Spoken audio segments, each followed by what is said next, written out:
Every year for the last 13 or 14 years, we've travelled north to our favourite campground up at Hat Head, a little coastal town between Port Macquarie and Coffs Harbour. And other friends and family will join us. And we had two friends one year who went to go to the town next down the coast to Crescent Head. They decided they wanted to try and get there through a shortcut. But we told them that wasn't possible with the car that they were driving. It was just a van, a two-wheel drive Hyundai van, and they shouldn't take any of the shortcuts. They should just stick to the main road. So we gave them directions to go out 10 kilometres, turn left over the bridge and just follow the signs down. Take you about 40 minutes. Well, in about 40 minutes, they gave us a call. But they'd been gone, so it must have been much longer than that. They'd been gone for a little longer because they ended up on a dirt road that turned into a gravel road, that turned into a deep sand, and they got themselves stuck with no reception. So eventually they climbed around and found a little reception, were able to call us, and we took a four-wheel drive down this trail. Instead of going 10 kilometres out of town, they went one and then turned left over a very little bridge and found a fire trail. And when I went to pick them up, I couldn't believe they were actually down this road. We were in a four-wheel drive, it was quite capable, and I was scared that we were going to pop our tyres on the jagged rocks and also get bogged. It was almost an unpassable road. I have no idea how they got so far down this road without popping tyres or getting stuck before they did. And they got significantly stuck. It took us quite some time to dig them out. I'm sure you've had stories where you've ended up in the wrong place. We often do that. Siri maybe has solved that to a degree where we listen to our GPS and it tells us where to go. Before those days, I was travelling in Wisconsin in North America trying to find a lake in the middle of the night for another holiday, and stopped at a service station. We were a bit lost, and the service station attendant, when we told him we wanted to go to Browns Lake, he said, just looked at us for a minute. Can't get there from here. And I thought, wait a minute. I've travelled halfway around the world. I'm in the state of Wisconsin. Surely I can find a lake in the state of Wisconsin and then he smiled at us. He'd just been saving that line for weary travellers at 2 a.m. You can't get there from here. Clearly we could, and it was only 20 minutes away, and he was quite helpful. Sometimes ending up in the wrong place is trivial, isn't it? Sometimes you get help. Help comes quickly. Sometimes you find where you're going. Other times, ending up in the wrong place has much more horrific consequences. And you've seen that already if you've been following along in this series in the book of Judges, that Israel has been in a very dark place for the last couple of weeks of the series, whether it's Jephthah or Samson or the false worship last week. Today we're getting to the climactic ending of chapters 19 through 21. And Israel is definitely in the wrong place, and it has horrific consequences. They've abandoned God, and they don't know who He is. And as we'll see in a moment, the resounding refrain that repeats 4 times in these last chapters, it'll come up on the screen now. In those days, Israel had no king. Everyone did as they saw fit. Or more literally, everyone did what was good or right in their eyes. Every person was a law unto themselves.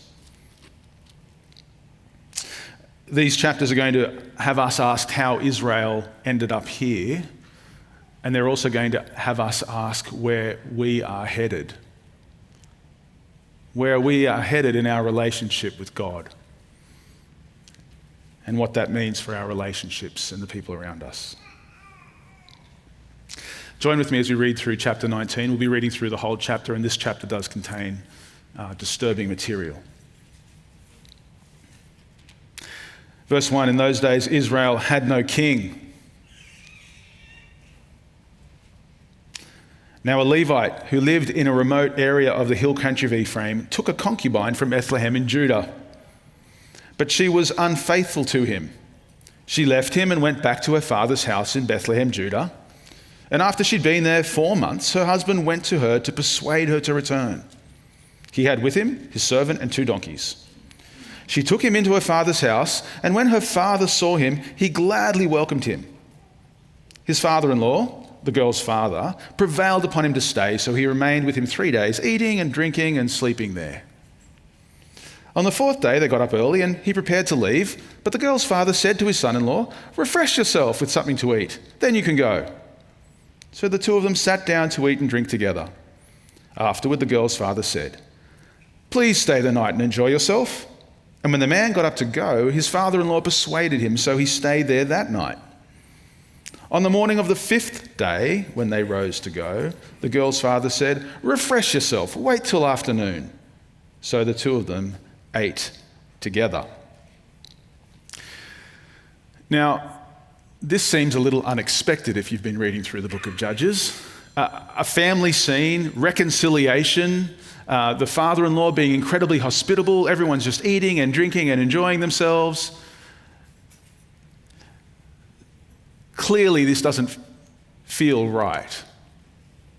If it's like when you've decided to watch a thriller, maybe a psychological thriller movie, and there's maybe a kid's birthday party happening at the beginning, and you're like, this can't last for very long, right? The music's all wrong, it's all happy, and this isn't what I've come to expect. This isn't what is on offer.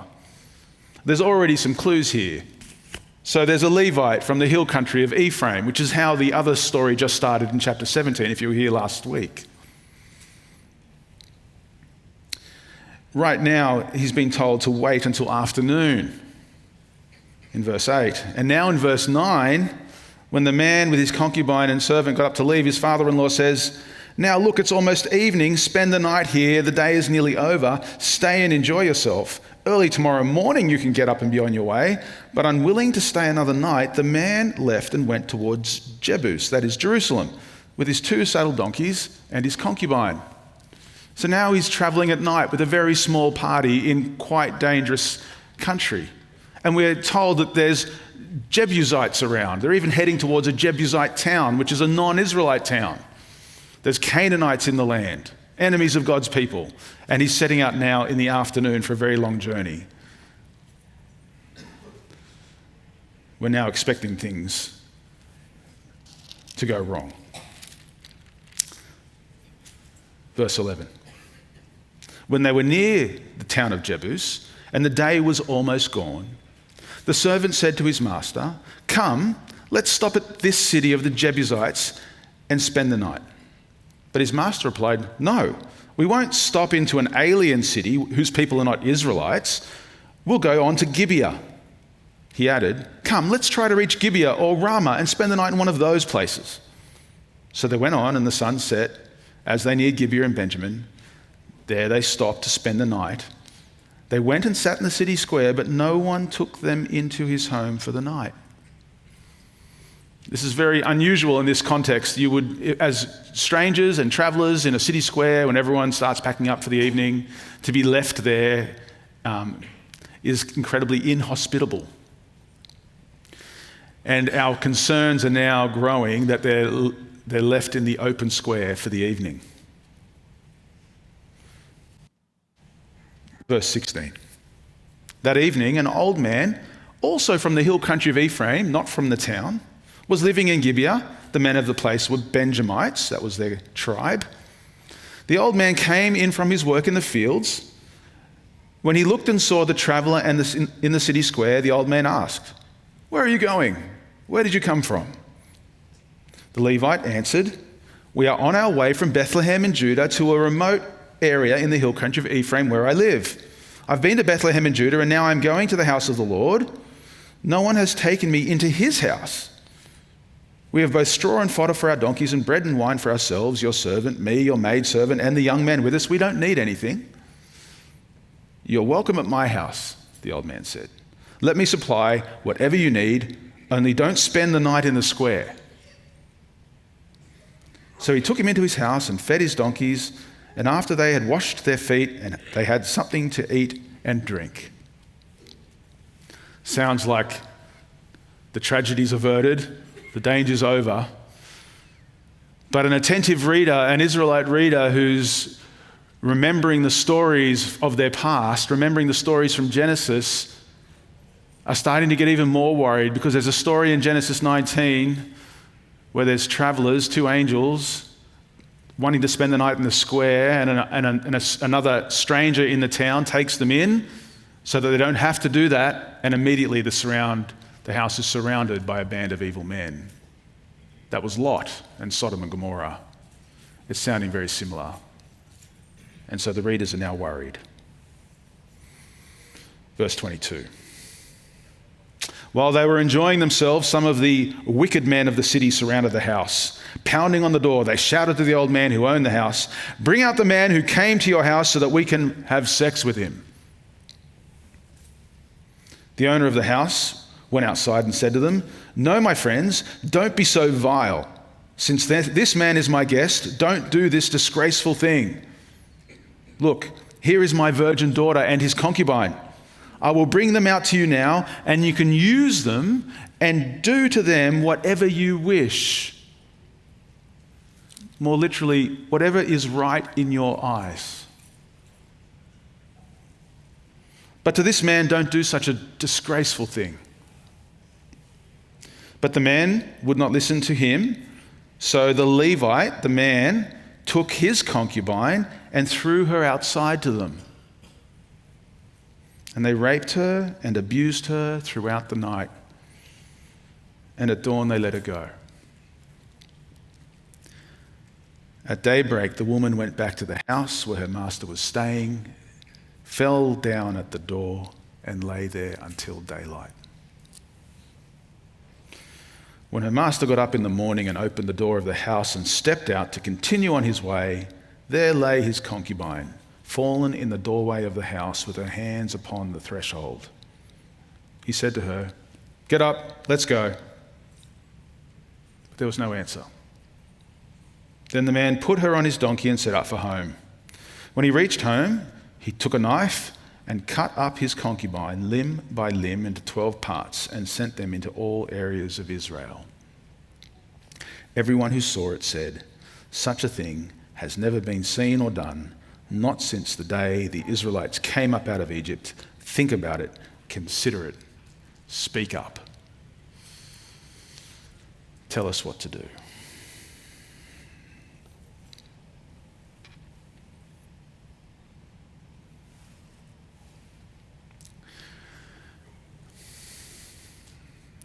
At the end of this chapter, we're supposed to be revolted.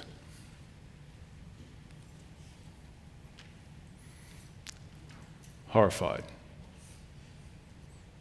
Yeah, there's the wicked man in Gibeah, the Benjamites, the Israelites, who've done this. And I guess the servant was right when he said, "Why don't we just stop in the Jebusite, the Canaanite town?" And they would have been better off, wouldn't they? Because here we find the worst kind of people. Wicked men, they are called, like that in Genesis 19. But we're not just revolted at them. The old man who seemed so hospitable was ready to give his daughter and the concubine to these men in order to save the Levite. And then the Levite took matters into his own hands and grabs his own concubine and just throws her outside. And then he gets up to leave the next morning, and we're not sure if he's looking for her or just heading on his way home. But he trips over her on the doorstep and then says, "Come on, let's go," only to find out that she's not moving or speaking. And then he cuts her up and sends her around as a warning to all Israel. But we're not sure if she was dead until he did so.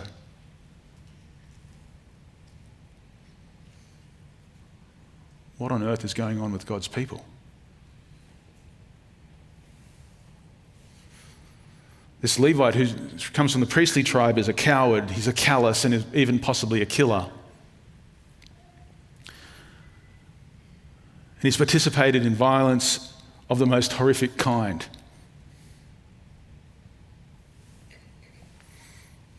We'll come back to this scene in just a minute, but I want to summarize what happens next in the story for us and get to the end before we come back and think more about what's just happened to the concubine.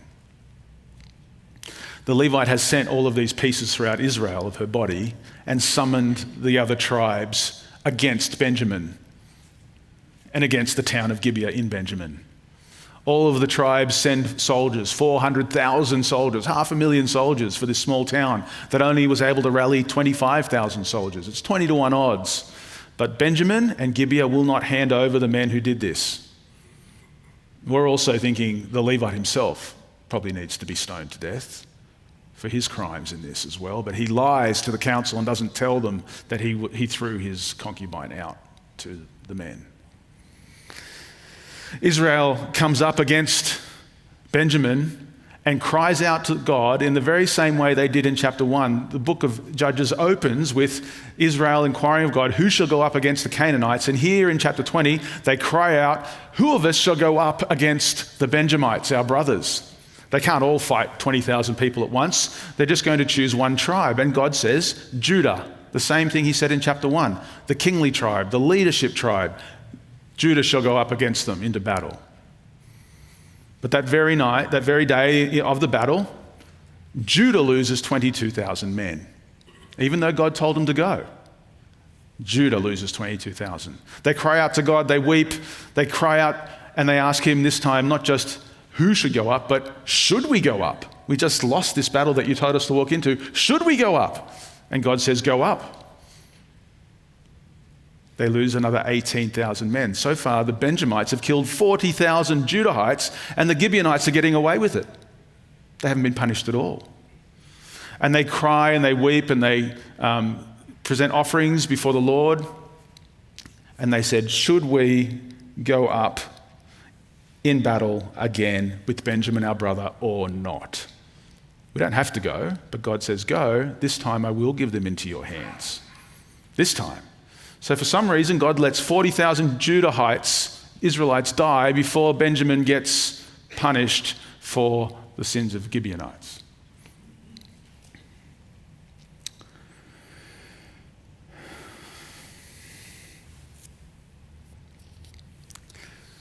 Well, Benjamin doesn't stand a chance without God's help, and Judah and Israel wiped them out entirely in chapter 20. They wiped all 25,000 soldiers out, except for 600 men who flee the battle and hide in the caves. While those men are hiding and all the other men in Israel in Benjamin are dead, the Israelites go through all the Benjamite towns and destroy their women and children and livestock. Completely wipe them out. What we've seen what we see in chapter 20 is Israel being removed from the land. This is what they were supposed to do to Canaanites who were not following God and wouldn't serve him. But now they're doing it to themselves. It's God's punishment on his people who have ended up worse than the nations around them. He's wiping Benjamin out, but he's also allowing 40,000 of Israel to be wiped off the land as well. So there's only 600 Benjamites left as we enter the last chapter of the book, and Israel's now distressed that one of the tribes of Israel is going to be missing. We find out that they've also made an oath that says, cursed be anyone who marries a Benjamite, which is ironic because they're not supposed to marry the Canaanites. They're supposed to be okay to marry Israelites, but now they've made this extra oath that says we're not going to marry any of the Benjamites. And so they find a town that didn't join them in battle, an Israelite town called Jabesh in Gilead, and they go to that town and they kill all the men and they kill all the women and they kill all the children unless they are of marriageable age and a virgin girl. They find 400 virgin girls who they've murdered their families, and they take them, kidnap them, and give them to these Benjamite soldiers who are in the caves. But now we're 200 short because there were only 400 girls for the 600 men. So they come up with another plan. There's a festival of God, and we're going to read this now at the end of chapter 21 to make up the difference. Chapter 21, verse 19, I think. Verse 19, but look, there is an annual festival of the Lord in Shiloh to the north of Bethel and east of the road that goes from Bethel to Shechem to the south of Lebanon. So they instructed, I have to start a bit earlier. I'll start in verse 15. The people grieved for Benjamin because the Lord had made a gap in the tribes of Israel. And the elders of the assembly said, with the women of Benjamin destroyed, how shall we provide wives to those who are left? The Benjamite survivors must have heirs, so that a tribe of Israel will not be wiped out. We can't give them our daughters as wives, since we, our Israelites, have taken this oath, cursed be anyone who gives a wife to a Benjamite. Look, there's this annual festival of Shiloh to the north. So they instructed the Benjamites in verse 20, saying, go and hide in the vineyards and watch. When the girls of Shiloh come out to join the dancing, then rush from the vineyards, and each of you seize a wife from the girls of Shiloh and go to the land of Benjamin. When their fathers or brothers complain to us, we'll say, do us a kindness by helping them, the Benjamites, because we did not get wives for them during the war, and you're innocent of your vow, since you did not give your daughters to them. So that's what the Benjamites did. When the girls were dancing, each man caught one, carried her off to be his wife. They returned to their inheritance and rebuilt the towns and settled in them. At that time, the Israelites left that place and went home to their tribes and clans, each to his own inheritance. In those days, Israel had no king. Everyone did what was right in their own eyes.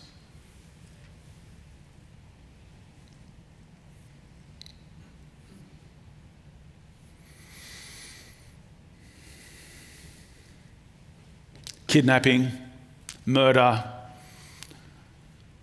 women and children, the whole tribe of Benjamin, and now these young girls stripped of their families and given to soldiers they don't know. On the back of chapter 19, where women aren't safe in the community of God's people.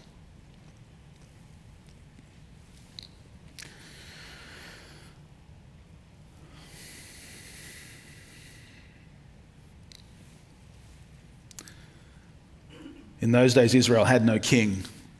Everyone did what was right in their own eyes.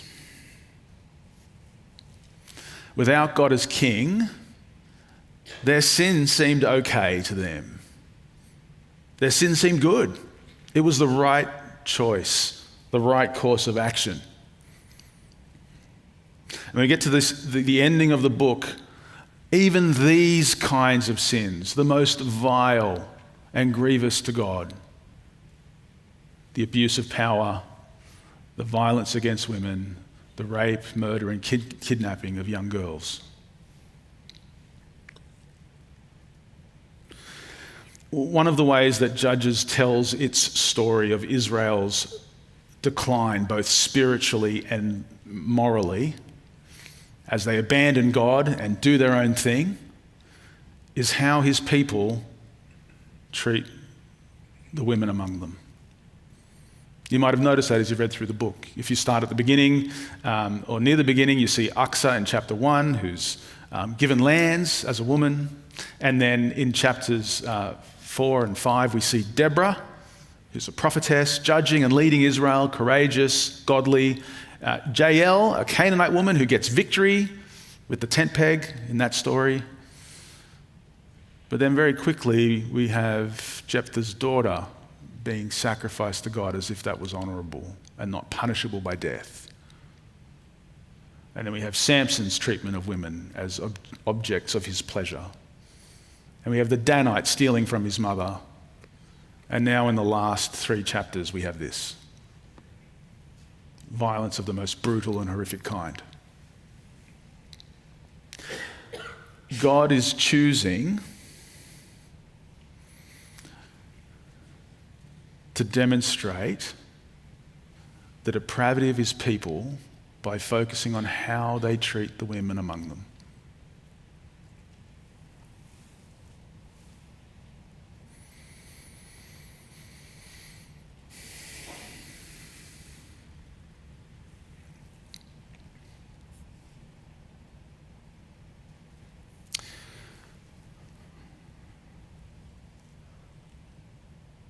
I'll say that again. God is choosing to demonstrate how far his people have fallen by focusing on how they treat the women among them.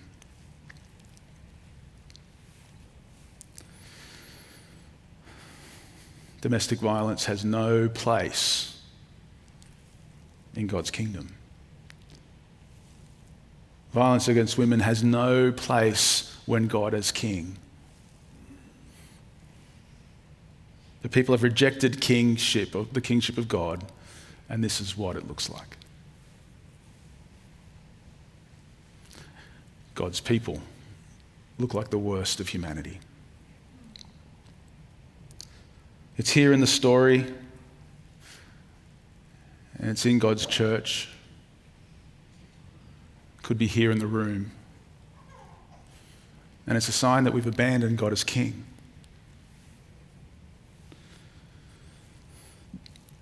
We might think it's okay. We might think it's justified, but it's not. It's not okay. It's never okay.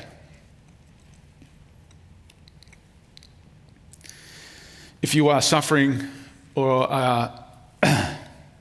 if you're suffering from this kind of violence, please get help.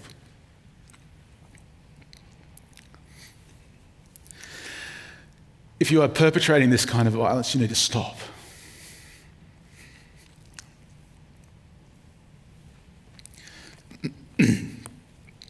You need to repent.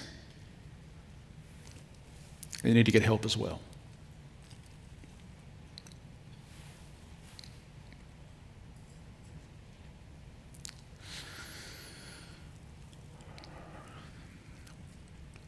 We might expect this story at the end of such a dark journey. Maybe it's no surprise to us that Israel, that God's people end up looking like this after so many years and so much rebellion and so much sin. But there's a twist in this tale. There's another twist here in the story. We didn't read it, but in chapter 20, verse 28, the only person named here is a priest named Phinehas. Phinehas, son of Eleazar, son of Aaron, during the war against the Benjamites. But what that does for the reader is that it alerts us that this story isn't the end of 400 years of rebellion. This story didn't happen at the end of this time period. Israel looked like the worst of those around them from the very beginning. Phinehas entered the land with Joshua 400 years earlier. It's not as though it took 400 years to get this bad. It took one generation, as we read earlier, who did not know God or what he had done for his people. And immediately God's people look like this.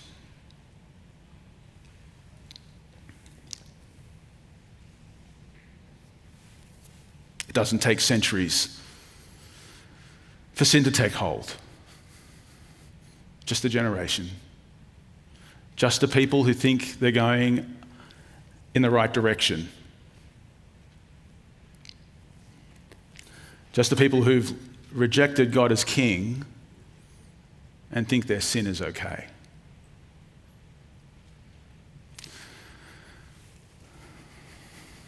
When I'm surfing, particularly when it's big and dangerous, which I don't do very often anymore,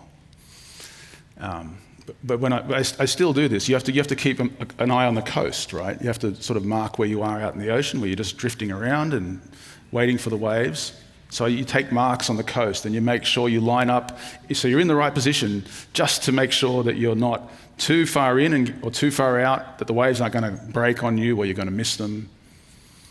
When you're far out in the ocean and when the surf's big, it's obviously even more important. But sometimes the waves don't come for minutes and minutes. And if you forget to check your marks, often you drift with the currents and the wind.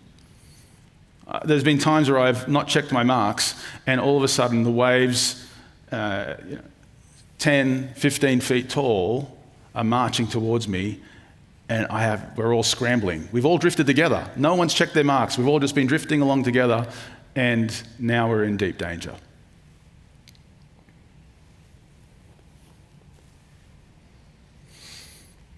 Where are you heading? Down a path that you think is okay? Without God as King, our sin seems okay, and we can quickly drift. It doesn't take centuries or decades, the slow creep of sin in our lives.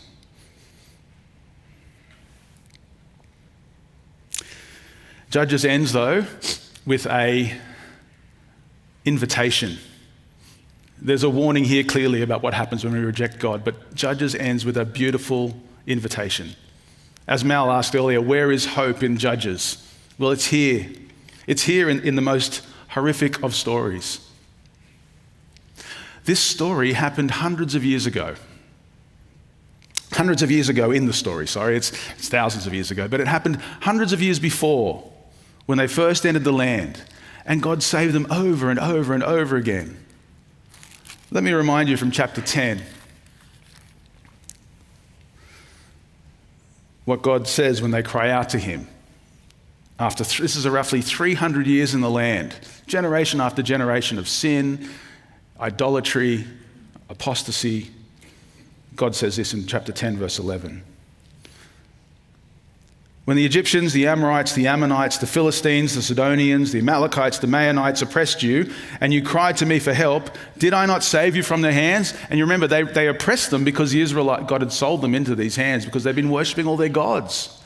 When you worship the gods of all these nations, and I sold you into their hands, did I not save you? Verse 13, but you've forsaken me and served other gods, so I will no longer save you. Go and cry out to the gods you've chosen. Let them save you when you're in trouble.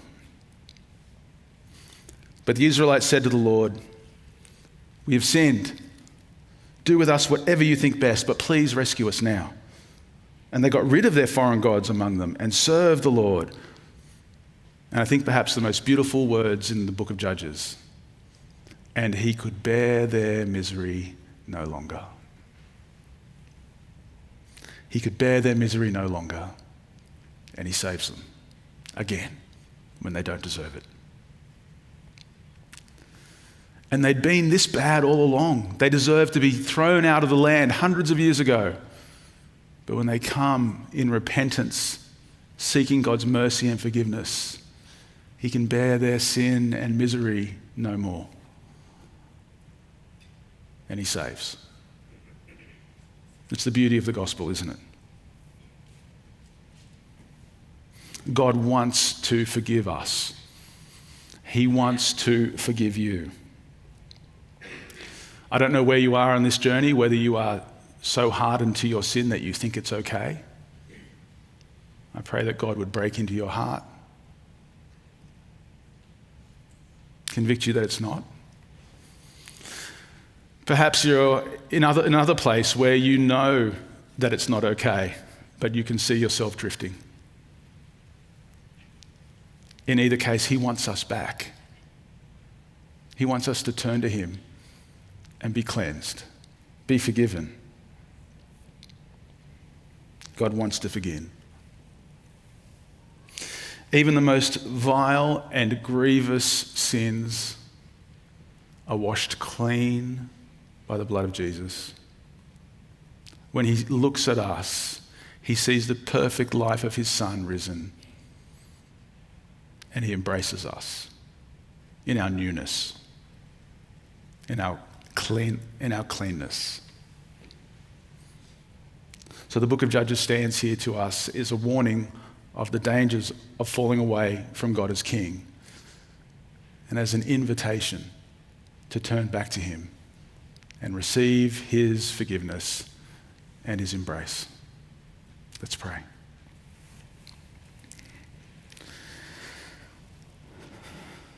Father, we thank you for your amazing grace that is beyond our understanding. We pray that you might convict your people of sin, draw them back to you. Pray that we might find newness and forgiveness in the sacrifice of Christ, in his life and the life to come. Amen.